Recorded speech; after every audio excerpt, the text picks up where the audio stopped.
Tira o som, Isa. Tirei já.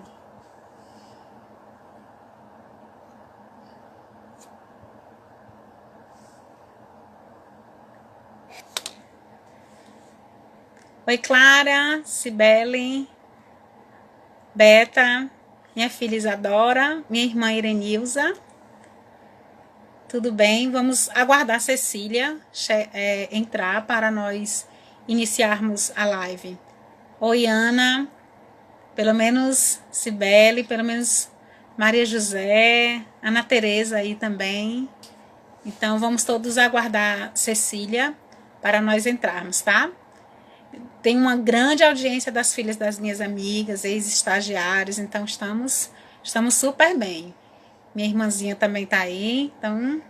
Cecília, que bom, que bom.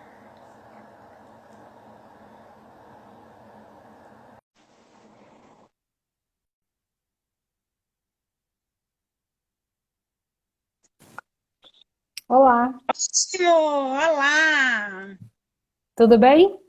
tudo bem. Não é aquele encontro ao vivo, né, que nós queríamos.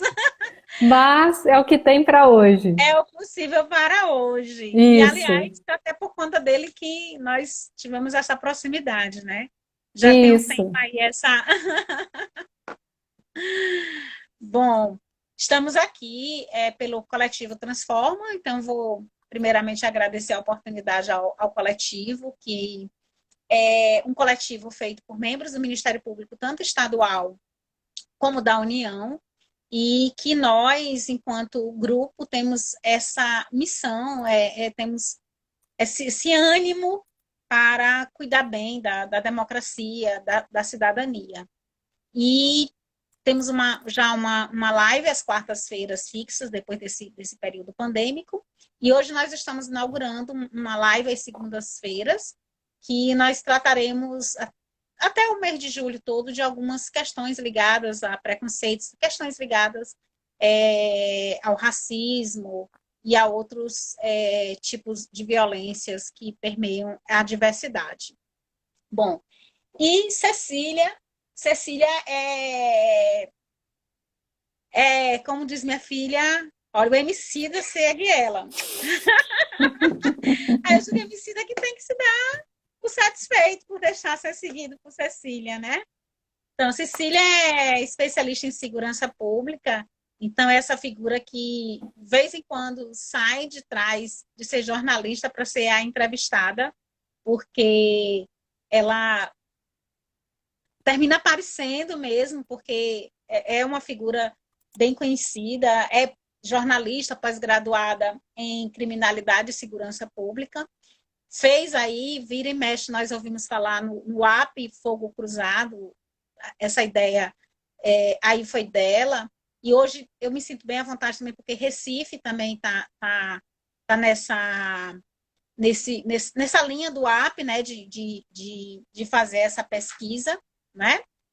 E hoje está um app que está com um instituto, outra pessoa que gerencia, mas a gente sempre lembra como a Cecília um pouco do Fogo Cruzado, mas também um pouco Cecília das favelas, de fazer assessoria jornalística, né?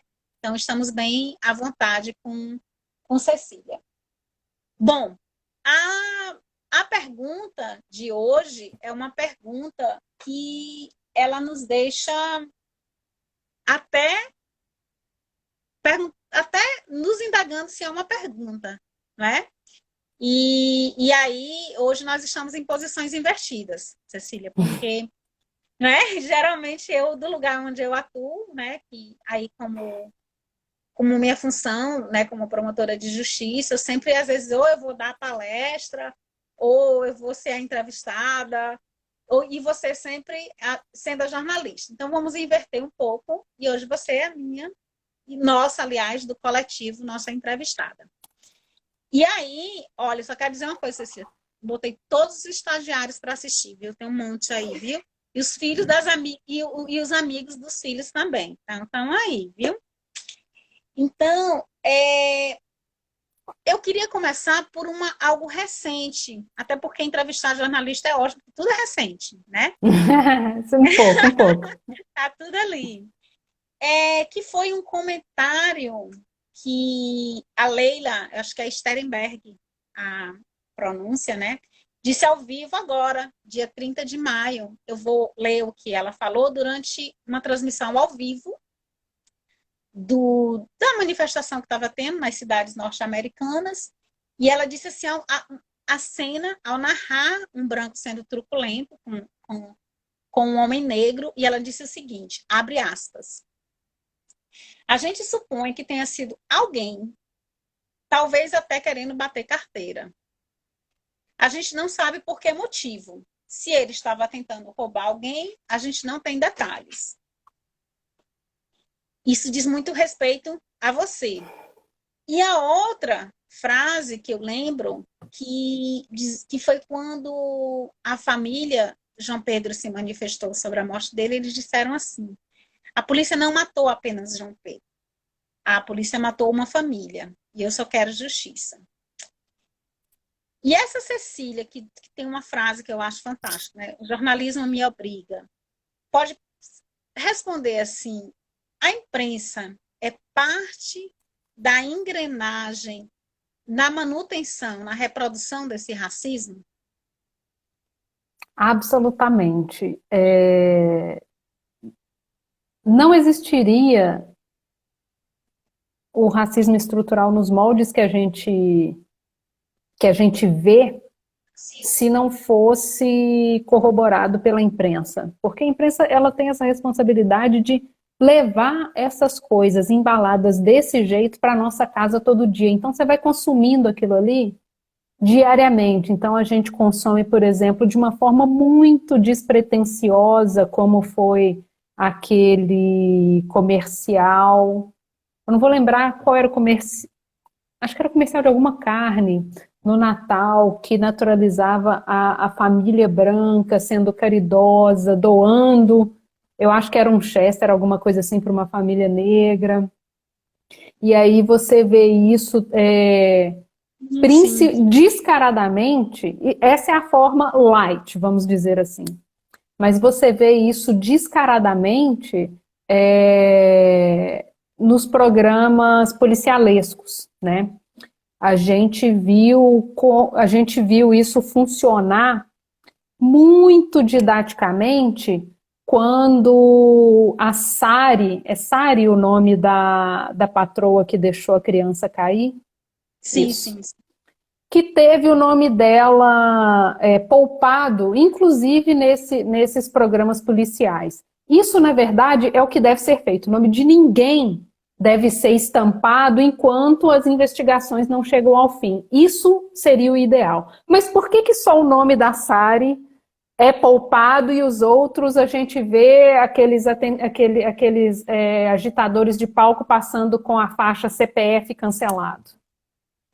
Com nome, onde que mora, filho de quem, entrevistando mãe, entrevistando pai, entrevistando filho, colocando a cara de todo mundo ali.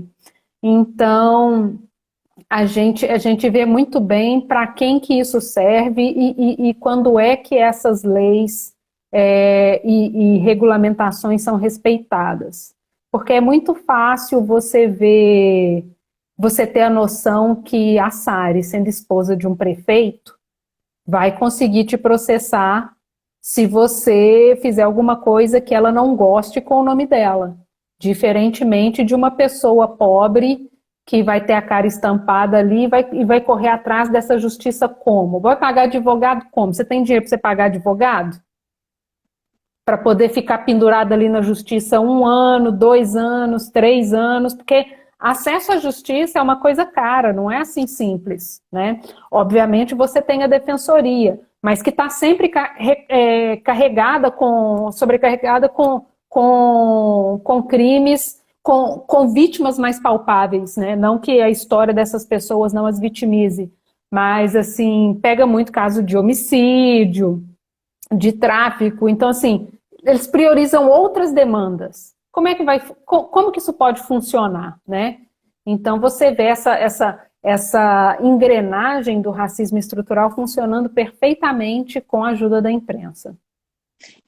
Tem uma questão interessante que você falou aí sobre a questão dos acessos e dos medos também, né? O medo de ser processado, não o medo de processar, mas o medo de ser processado que deixa isso correr mais solto, né? Quando o nome dela, nos primeiros momentos, porque depois, claro que tem algumas questões que não tem como voltar atrás. E hoje eu trabalho num juizado especial e eu vejo que para a maioria das pessoas, essa justiça, né, o cível, ela não é acessível e elas terminam se reportando à delegacia. E é um movimento muito interessante porque em alguns momentos eu tenho medo, mas em alguns momentos é o único que está perto. Porque em cada bairro tem uma delegacia e não vai ter talvez uma defensoria, talvez um juizado cível. Quando a gente fala a palavra cível, indenização contra o Estado, as pessoas olham para mim ou olham para quem fala isso e parece que a gente está falando de algo... Que é isso? O que é indenização contra o Estado, né? E aí eu vou pegar o gancho dessa questão dos números e falar de algo até de hoje mesmo, né? De Gabriel, né? 19 anos, o que foi mobilizado até desmaiar, e o porta-voz da PM de São Paulo, eu vou de novo abrir aspas, com a devida licença a você, mas ele falou assim, o capitão Osmário Ferreira, ele disse o seguinte, ele falou sobre os casos de violência envolvendo a polícia do Estado. Abre aspas, todas as ocorrências são analisadas primeiro por inquérito policial militar e depois remetidas à justiça. Não cabe neste momento dizer o que aconteceu em relação a cada fato. A polícia militar é legalista. Ela nunca deixou de cortar sua própria carne. Temos mais de 73 mil atendimentos diários. Então, o aumento de ocorrências são analisados. São realizadas reuniões diárias para analisar o procedimento. Fecha aspas. Parece ofício, né? Enquanto isso, no Rio, o Estado registrou 741 vítimas nos 5 primeiros meses de 2020, o que equivale a quase 5 pessoas mortas diariamente no Rio de Janeiro, né? Pretos e pardos são 78%, segundo dados do ano passado, não é que aí a gente tem um ciclo fechado.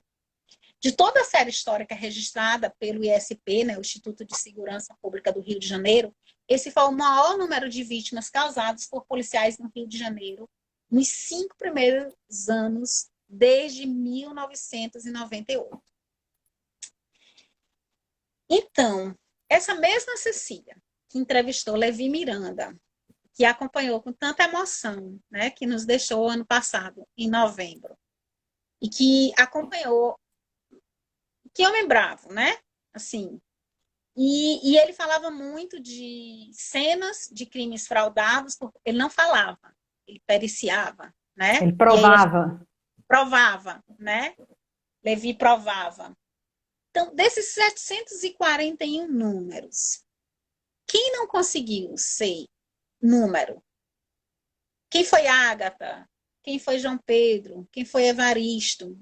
E foi para a televisão, que foi pauta na imprensa. Será que essa imprensa vai acompanhar chegar aquilo que os parentes de João Pedro pediram, que foi justiça? Sim. Quando é que a imprensa para de citar a Ágata? Quando é que isso deixa de ser notícia? Quando é que isso passa a ser algo que seja importante acompanhar até o fim? Na sua visão de jornalista aí no Rio de Janeiro, como é que tem que se passar da imprensa quando eu saio de números para pessoas? E quando é que esses números viram pessoas ou não viram? Essa é uma boa pergunta, porque é uma crítica que eu tenho feito há muito tempo, inclusive, porque às vezes a gente vê muitas, principalmente em caso de operação policial, você vê a imprensa só replicando o release da polícia, dizendo, houve operação tal, aí lá embaixo vem o balanço da operação.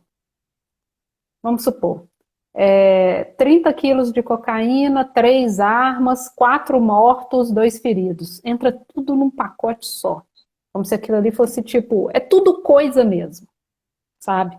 Então, assim, isso alimenta muito essa nossa percepção de coisas desimportantes, porque entra no pacote de pessoas desimportantes também, né? E a gente tem a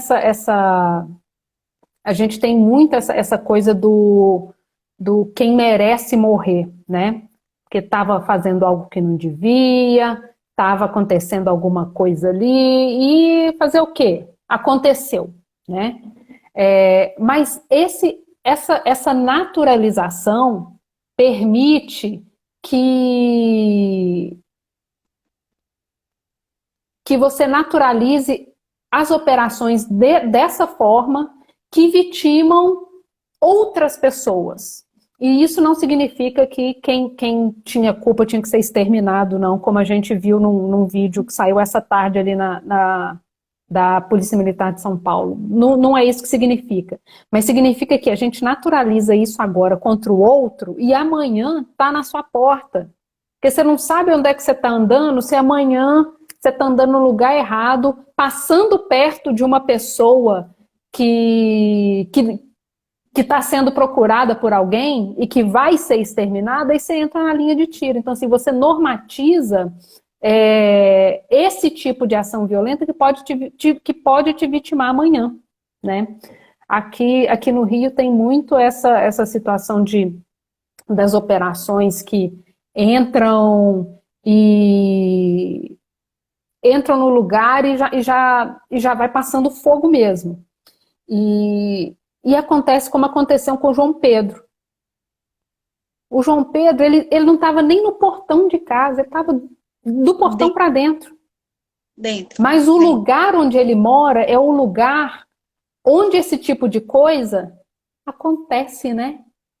Infelizmente isso acontece nesse tipo de lugar, onde mora esse tipo de gente. Então a gente alimenta essa estrutura que normatiza o lugar onde João Pedro como um lugar violento, que mora gente violenta, que precisa tomar bala mesmo. E que pena, nesse dia João Pedro foi junto, né? E vale a gente pontuar que essa foi uma operação grande, inclusive com a Polícia Federal. A gente está sempre acostumado a achar que é só a Polícia Militar do Rio de Janeiro que tem problemas estruturais e que faz esse tipo de coisa. Essa operação foi uma operação que contou com a Polícia Federal e não prendeu ninguém. Ninguém. Sabe? Então, assim, a vida do João Pedro saiu muito mais barato do que a gente está acostumado a ver, que já é muito barato. Não aconteceu nada nessa operação, nada, assim, ó. Prendeu ninguém, não aprendeu nada, sabe? Só destruiu a casa e a família de João Pedro, que a casa está metralhada, né? Eu ouvi o áudio dele ligando para a tia. É desesperador, né? Tia, eu faço o quê? Né? Desesperador. Mas aí eu pego esse gancho do que você tá falando, até para a gente trazer para esse tema não que nós tivéssemos fugido, mas trazer para esse recorte racial. Porque aí nós falamos muito na questão geográfica, né? Inclusive, daqui a pouco eu tenho um amigo que está dando uma palestra sobre um pouco de linguística nesse racismo, e eu lembro dessa trajetória que foi retornar o nome favela, né? Que foi para a comunidade, aí todo mundo começou a chamar comunidade, aí ficou com medo de chamar favela, e daqui a pouco a gente disse, não é favela, não colocaram ainda as políticas sociais, vai ser favela. E tem gente que ainda tem vergonha de falar favela até hoje, porque será que eu posso falar favela, né? Mas, para além dessa questão geográfica, você acredita que existe também lá uma neutralidade nas abordagens do tipo, se o local define o tipo da abordagem, isso não respalda, isso não vai refletir uma questão também racial? Ou você acha que a geografia aí ela é mais evidente?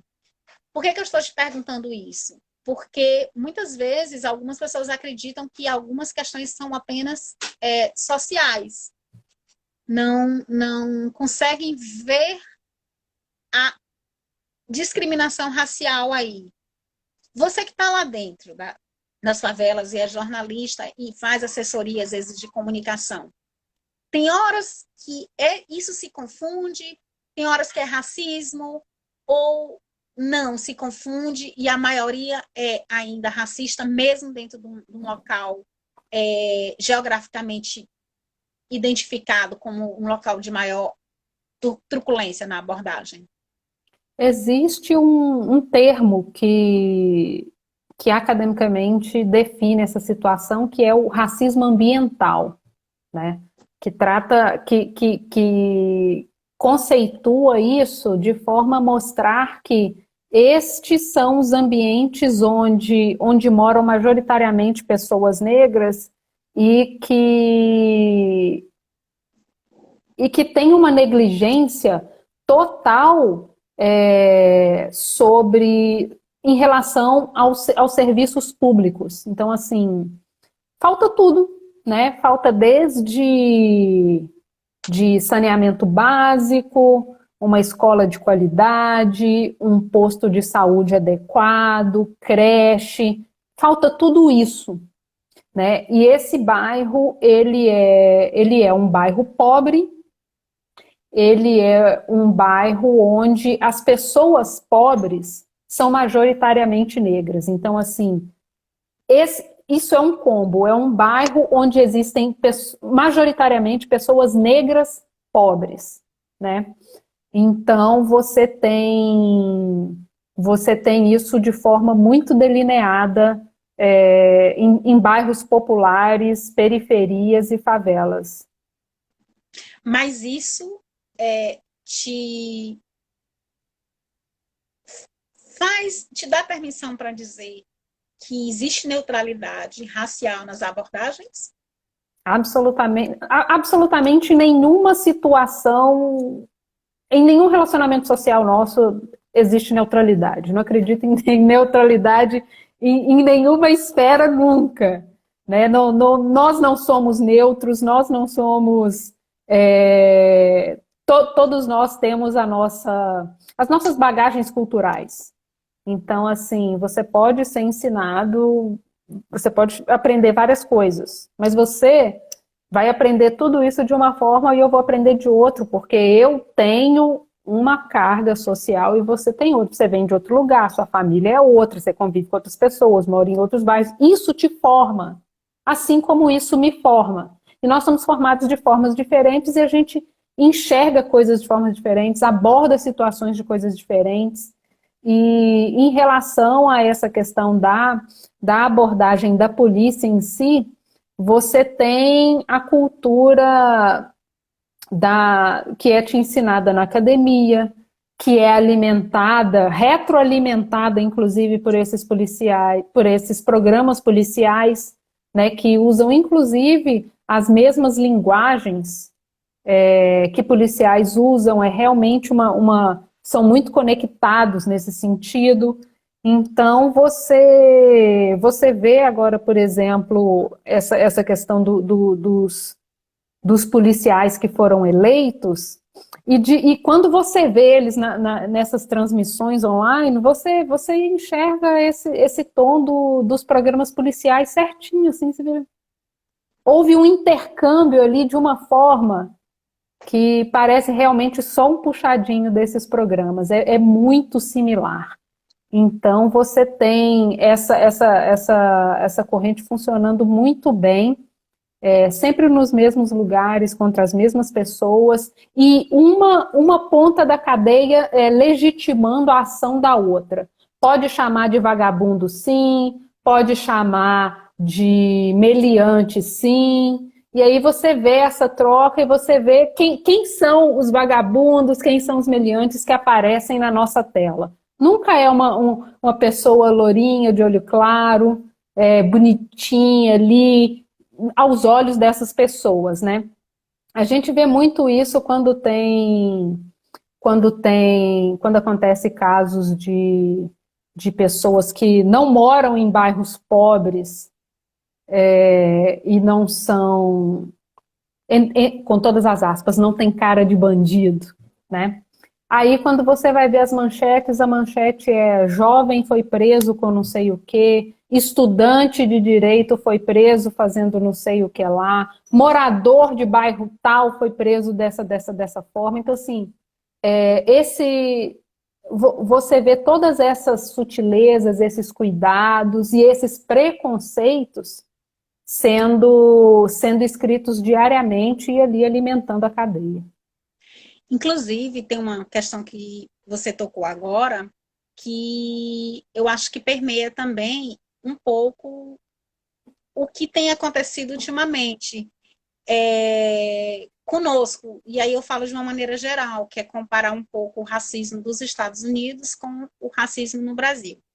Ano passado, mais ou menos, aí eu acho que em agosto, me parece que foi de agosto para setembro, eu sou coordenadora do GT Racismo do Ministério Público aqui em Pernambuco. Eu estive num terreiro e foi uma vivência para nós falarmos sobre racismo. E por algum motivo eu tratei, eu digo, olha, fiquem de olho, porque apesar de ter algumas questões que são inversas, mas é tão inversa no espelho que dá para nós compararmos, principalmente a questão do encarceramento. E aí, eu vou parafrasear a Ana Luísa Pinheiro Flauzina, que é professora da Universidade Federal da Bahia, ao comentar o livro da Michelle Alexander, ela ressalta que nos Estados Unidos se estabelece, eu estou abrindo aspas agora, nos Estados Unidos se estabelecem as políticas afirmativas como forma de responder ao racismo abertamente declarado. E que no Brasil ainda negamos a própria existência do racismo. E as políticas afirmativas correm o risco de ser o tema central do debate no racismo no Brasil. Então, nessa questão, né, da abordagem seletiva, encarceramento, abuso da polícia, segregação espacial, fragilidade das defensorias públicas, como você colocou, acordos de transação penal, né, crimes de resistência que vão para o juizado especial, onde a vítima é o Estado, né? Tudo isso, quando eu trago dos Estados Unidos aqui para o Brasil, é possível uma análise. Mas tem algo que você falou aí que é bem interessante. Você diz, os milicianos, os vagabundos, os bandidos, que nós sabemos quem são esses por causa da cor. E o outro é o jovem. Então, esse novo tipo de segregação que passa pelo direito penal, e aí eu falo por essa seletividade, ela é uma nova forma também de escamotear o racismo. Será que a imprensa também não faz isso? Porque eu não posso mais chamar de negro safado e fedorento, mas eu posso dizer que ele é um meliante, que merece tudo aquilo. Aí eu fico me perguntando, se fosse aqui no Brasil, será que nós estaríamos perguntando se foi o George que falsificou aqueles $20? Será que ele sabia antes de condenar a atitude daquele policial? Será que nós trocamos o racismo pelo inconformismo da violência urbana? A gente tem isso de forma muito clara, não só na imprensa, né? A gente vê isso, por exemplo, nas escolas, quando um professor diz que um aluno é menos capaz, é mais burro, é mais lento, é mais preguiçoso.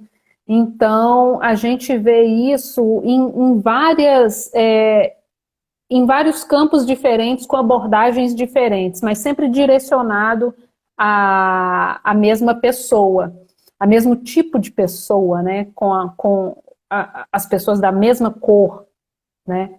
Então, você consegue perceber isso de uma forma realmente estrutural, aquela coisa ali que a pessoa não vai te chamar de neguinha fedida, ela não vai te dizer isso, mas ela vai arredar quando você passar.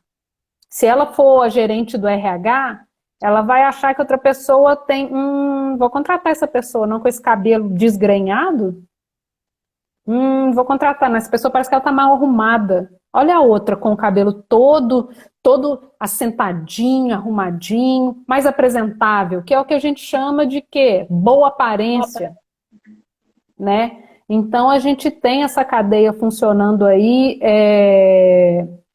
discretamente, mas não tão discretamente, mas que agora a gente consegue ver muita gente questionando e dando nome aos bois, né? Porque antes era isso, não, mas é só uma questão de boa aparência. O que é a boa aparência, né? Quem determina a boa aparência? E hoje a gente consegue questionar e apontar o que seria isso e como seria isso. Quem são essas pessoas que são classificadas dessa forma ou de outra forma? Então a gente percebe essa questão de pessoas que são passáveis por situações sem nenhum incômodo e as pessoas que ficam sempre barradas ali por uma situação ou outra, mesmo que ela não esteja num cartaz neon. A gente fala muito sobre essa questão de que nos Estados Unidos realmente teve essa separação de, por exemplo, o bebedouro que só branco pode acessar e o outro que só pessoas negras podem acessar, mas isso remete, inclusive, a um problema histórico que a gente tem na questão da educação mesmo, que não deixa a gente saber, por exemplo, que no Brasil houve leis que completamente leis eugenistas que não permitiam que pessoas negras acessassem escola. A gente não tem acesso a isso na escola para poder dizer, por exemplo, que a gente teve uma lei de imigração que barrou pessoas negras e amarelas de chegar ao Brasil. Não pode mais vir esse tipo de gente para cá, vamos receber só europeu para clarear o povo, para melhorar o nosso povo. Então, assim, essas coisas existiram aqui. A gente teve esse tipo de lei. A gente não colocava cerca na rua, mas a política pública segregatória e eugenista sempre existiu. Mas é isso, a gente foi isso é um costume nosso, né? Que a gente tem muito apego, que é vamos soterrar a história, não vamos falar mais disso, não, vamos deixar isso para lá, isso é passado. Então, assim, a gente nunca que discute as coisas, resolve as coisas e vai para frente. Não, a gente vai caminhando e deixando esses fios de história para trás, a gente puxando esses pedaços de história para a gente ali. Então, assim, a gente teve isso como política pública, não só de imigração, mas também de educação. Pessoas negras não tinham capacidade de aprender, era tido como preguiçoso. E aí a gente vê esses reflexos na lei penal, quando tinha lá a questão da vagabundagem, né, que o pessoal tinha que andar sempre com carteira de trabalho na mão para não ser preso como vadio. Então, assim, tudo andava ali muito juntinho, muito juntinho. Mas é isso, a gente não tem o hábito de resgatar essas coisas e, olha, teve essa lei sim, meu filho, não é só lá não. E eu fico imaginando, quando você falou da questão do bebedouro diferente, eu fico imaginando como fonte, e literalmente eu vou fazer um trocadilho aqui de fonte em termos jornalísticos. Imagina um jornal hoje me tratando como meliante, porque não é possível, estava, né, traficando, era um traficante, era isso, aquilo. Imagina isso daqui a 10 anos para eu conseguir um emprego. E imagina que do lado, fazendo a mesma conduta, vai ter algum jovem que escorregou e também, coitado, foi pego com ali a mesma quantidade de drogas. Fontes iguais, jornais iguais. Quem é que daqui a 10 anos vai conseguir um emprego? Quem é que vai andar e ainda vai ter medo de que alguém possa ter guardado, e agora não precisa nem guardar físico, né? Se plugar o nome da pessoa, já vai aparecer o nome da pessoa. Então, essas fontes estão aí, não é? E isso tem me tocado bastante nessa questão. Será que a gente trocou a não permissão, o politicamente correto, por outro tipo, não é, de segregação?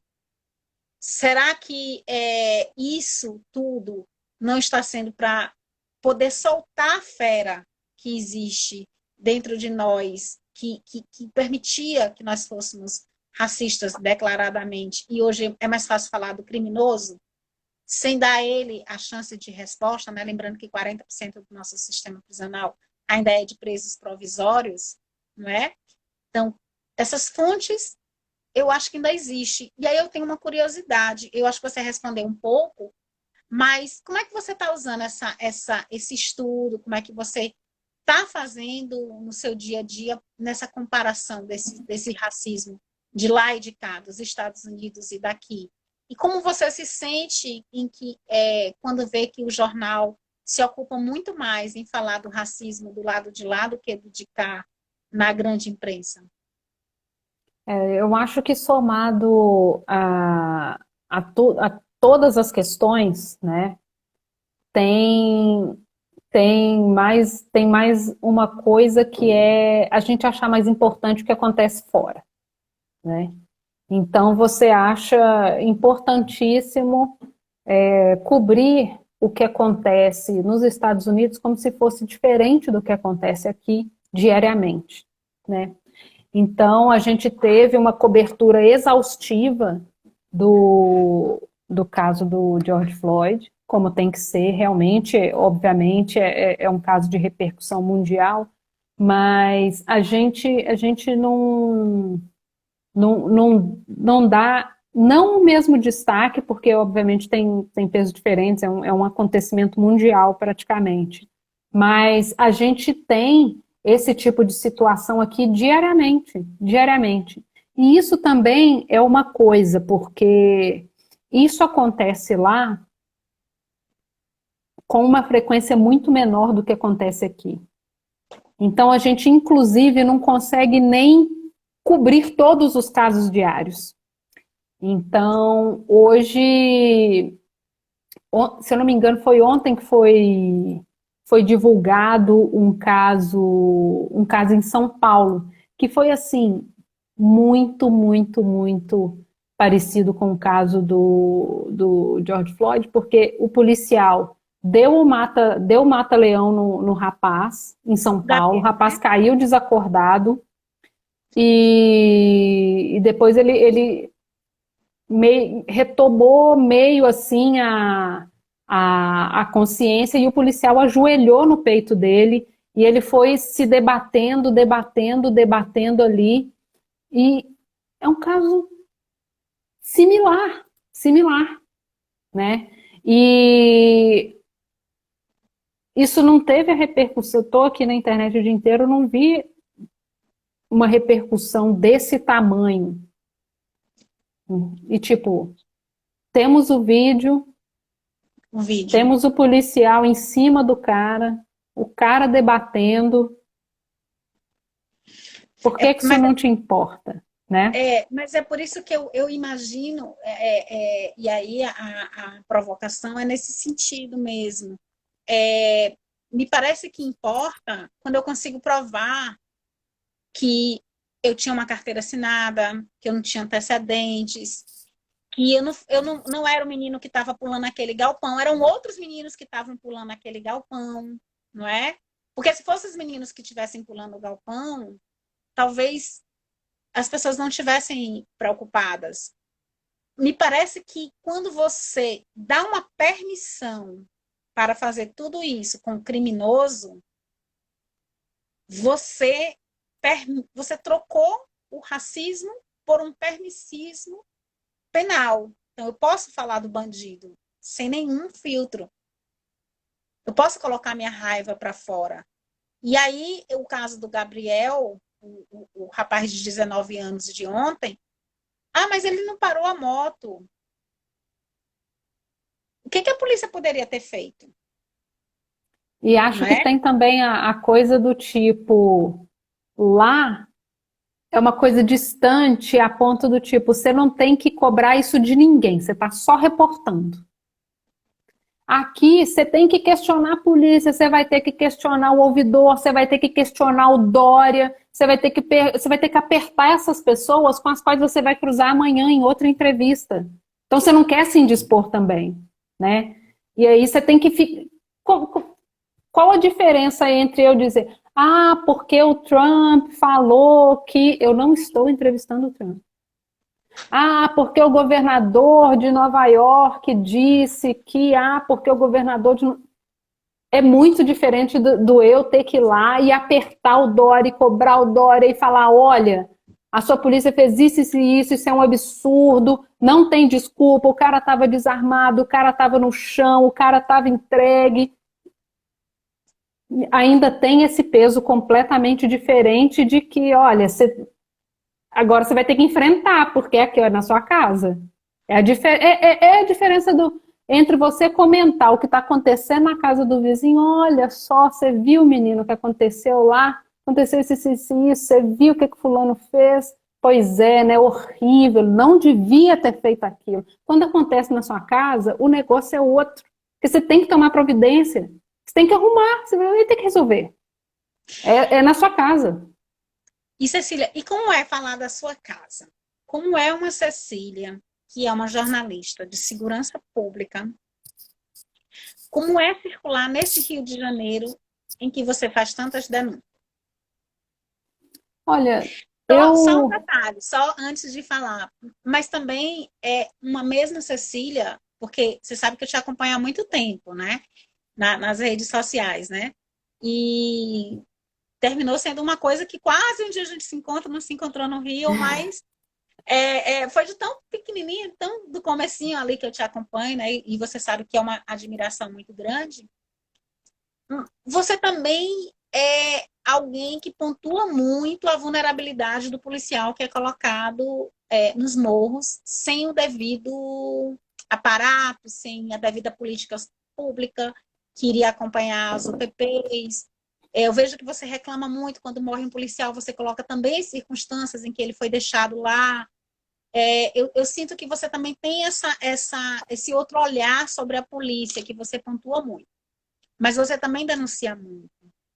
E dentro de casa, dentro dos locais em que você circula, como é ser jornalista de segurança pública no Rio de Janeiro? Emocionante, nunca vai faltar assunto. O assunto nunca vai acabar, gente, porque apesar de tudo, tudo, eu ainda sou o quê? Muito pessimista. Não vai acabar isso aqui. A gente ainda vai ter esse problema há muito tempo. Não vou ver isso melhorar. Nenhuma esperança de ver isso melhorar. A situação. A gente ri porque a situação Mas você tem medo? Não, não. Isso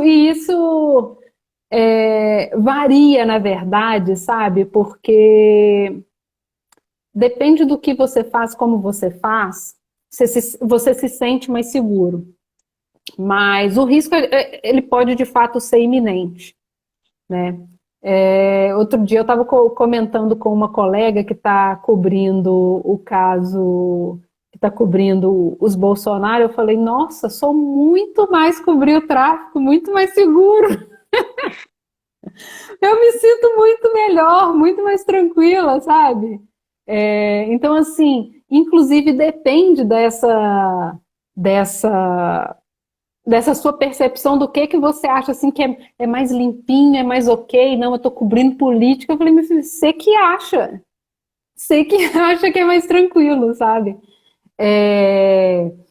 Mas realmente tem coisas assim que te deixam mais apreensivas, tem situações que te deixam mais apreensivas, situações que te deixam mais tranquilo. Não tem uma regra, né, do tipo, não é seguro ou não tá ok. Realmente isso varia muito do que você está fazendo, como você está fazendo, com quem você está fazendo, para ter essa percepção. E tua percepção hoje da justiça? Você está aqui num coletivo de membros do Ministério Cuidado com Público. essa pergunta. Eu vou reformulá-la, mas só para fazer um recorte. Tua percepção hoje desse Ministério Público, e aí eu não falo só o carioca, porque você tem reportagem sobre a falta de identificação de arma e transparência do portal de segurança de Pernambuco, não é? Você fez uma reportagem imensa sobre a mudança na política do Pacto pela Vida, que não deixa mais, você fez vários ofícios que não foram respondidos sobre essa questão, chegou a falar com o secretário de Segurança, tem o Gajop, né, fez uma fala através de Edna Jatobá, você lá no Rio e fez uma belíssima reportagem sobre identificação de armas em Pernambuco, abordando a questão dos presídios, mas foi além e falou sobre a falta de transparência hoje nesse quesito, na questão do Pacto pela Vida. Trazer esses dados, ou quando você procura esse Ministério Público, ou do que você vê hoje esse Ministério Público, qual é a sua percepção? Mesmo que, né, mesmo que seja uma percepção temporal, assim, nos últimos anos ou da agora, o que é que você sente? Eu acho que existem muitos ministérios públicos dentro do Ministério Público. Então, assim, do mesmo jeito que eu fico assim, desanimadíssima a ver que tudo aquilo que a gente revelou na Vaza Jato, por exemplo, e que é desanimador você ver que a condução de um processo na justiça, naquela dobradinha procurador-juiz, ou ver como um procurador pode debochar de um réu, ou de um acusado, ou de uma testemunha. Você vê também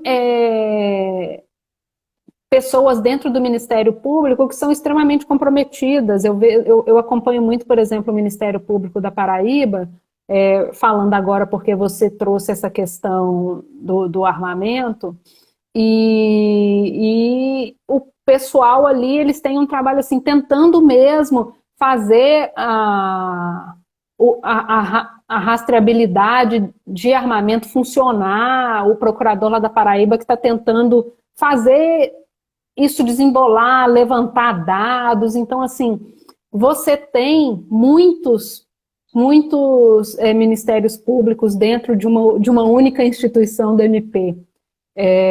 Então, acho que, assim como eu enxergo isso, eu acredito que muitas pessoas enxergam essas diferenças, assim, são campos, né? Você vê aquele procurador lá de Goiás, que inclusive tem umas ações louquíssimas, né? E que agora está aí no governo. E você vira, como é que pode, meu Deus, esse cara? Eu fico assim, como assim, sabe? É muito aquém, assim, de uma coisa que eu posso imaginar como uma pessoa que estudou, que fez faculdade, que prestou um concurso público. Você não imagina esse tipo de gente fazer umas coisas assim, você fica... Inclusive, impetrando ações assim contra... Qual foi uma ação esquisitíssima que ele fez? Era uma coisa assim que, tipo, ele tentou resolver uma situação que sequer existia. Então você fica assim, pois queimando dinheiro público, mas por outro lado você vê realmente ações muito importantes. Tem um outro MP que eu acompanho muito de perto, que é o de Sergipe, cuja procuradora pediu danos morais coletivos contra a Taurus, por exemplo, que vende aí armamento defeituoso no país há muitos anos. Então, assim, são vários. 40 milhões. 40 milhões. Isso. Então, assim, existem procuradores e procuradores, mas é isso, existem jornalistas e jornalistas. É isso aí. É isso aí.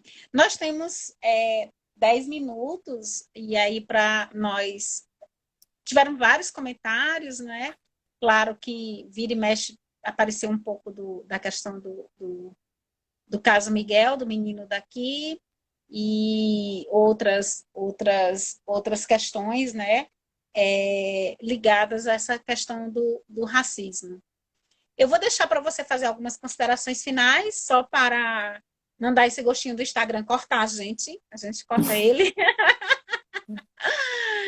E aí eu queria só perguntar nessas últimas, para a gente sair um pouco dos números e ir um pouco para as pessoas mesmo, para as suas percepções desses últimos dias, assim, ou anos. Teve algum caso que te tocou mais, que você disse assim, poxa, eu acho que agora a tua internet está boa ou é a minha que está... Quem está aí?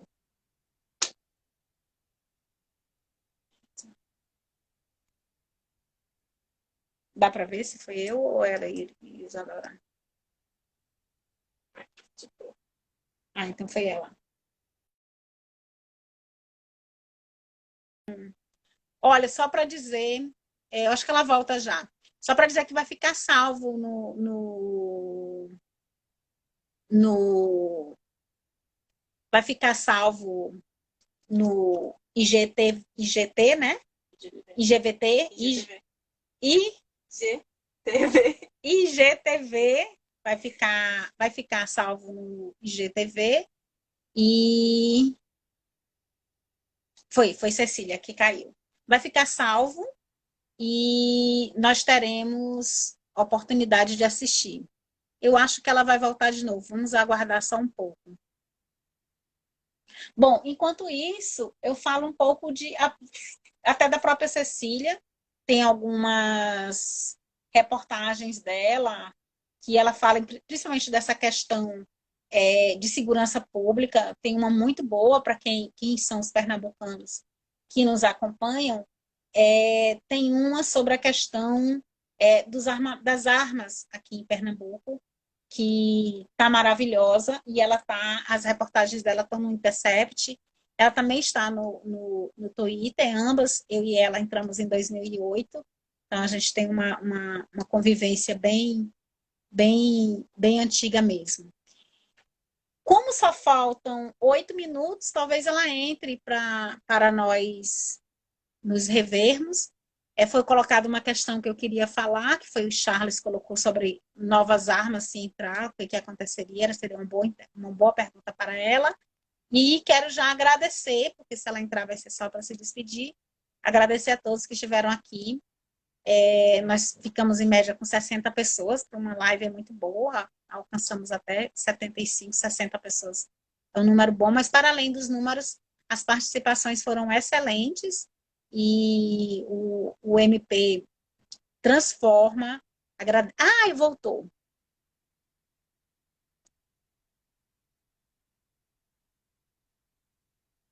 Voltou. Calma, que ela já está só aceitando. Cecília, nós temos um pernambucano, Ariano Suassuna, que ele diz o seguinte: quando você tiver que falar mal, tem que ser por trás, porque pela frente é muito deselegante. Aí eu aproveitei.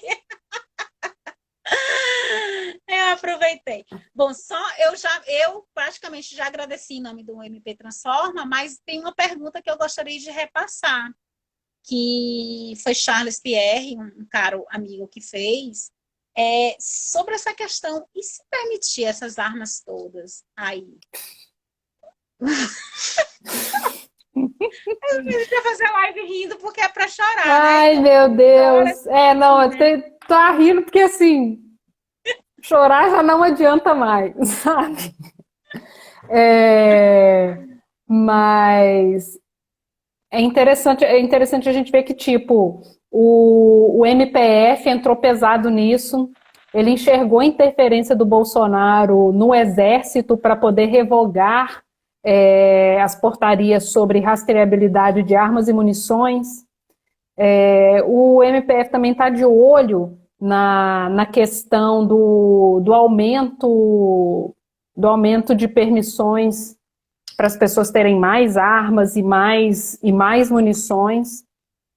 E isso na mesma medida do tipo, você tem mais armas e tem menos regras. Então, assim, a porteira está aberta. Mas é bom ver que é isso, né? Tem gente, minimamente tem gente de olho nisso. Eu estou vigiando isso aí para ver o desdobramento dessa situação. Mas é como eu falei antes, eu tenho zero boa perspectiva para lidar. Estamos de frente para o apocalipse. Ô, Cecília, tu achas, né, outra questão que eu tenho notado na imprensa, tu achas que essa questão de várias, de tudo, dos últimos tempos, estacionou na imprensa a discussão sobre a legalização de algum tipo de droga, ou se essa política de droga tem algum resultado? Eu estou achando que foi uma discussão Estacionou. que Não, ficou, não é, estacionou, não né? é. Não é sua Acho que percepção, não é a só. prioridade do momento. Não, não vi mais, assim. Tá uma coisa muito retida mesmo. E tem como discutir violência sem discutir a, a revisão da questão das drogas, da lei de drogas? Absolutamente não. Não são coisas que caminham separadas, porque a lei de drogas é um mecanismo usado para criminalizar determinadas pessoas, determinadas condutas, determinados locais. Sem lei de drogas, a gente teria uma total reconfiguração do que a gente determinaria que fosse crime, quem seriam as pessoas suspeitas se não tivesse lei de drogas, né? Então, assim, a lei de drogas é vital para a manutenção desse sistema como a gente conhece.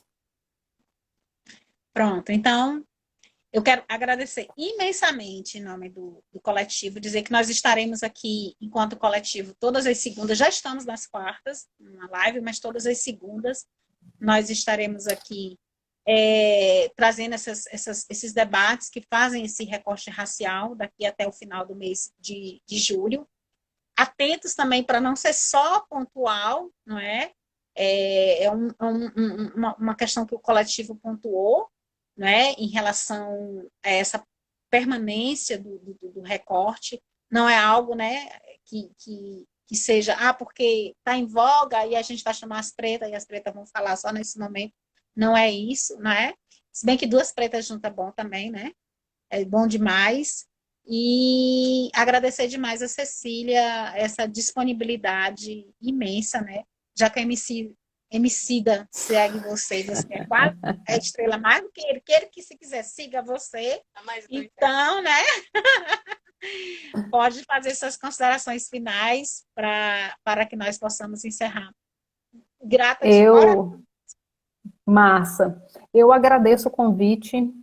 E queria pontuar que é muito importante a gente ter instituições como a MP Transforma, fortes, atuantes, presentes nas discussões, porque a gente precisa pontuar certas coisas que têm passado batido aí há muitos anos. Então, é muito importante que vocês estejam de olho nas situações e fazendo frente a inclusive outras frentes, né, para que nada seja majoritário e determinante e determine coisas a revelia. É muito importante que o Transforma MP seja fortalecido. Agradeço aí pelo bate-papo. Tá certo. Então, um beijo. E esse abraço vai ser pessoal um dia. Um dia! Tá bom? Tchauzinho! Tchau. Vai Beijo! ficar Tchau! salvo. Beijo.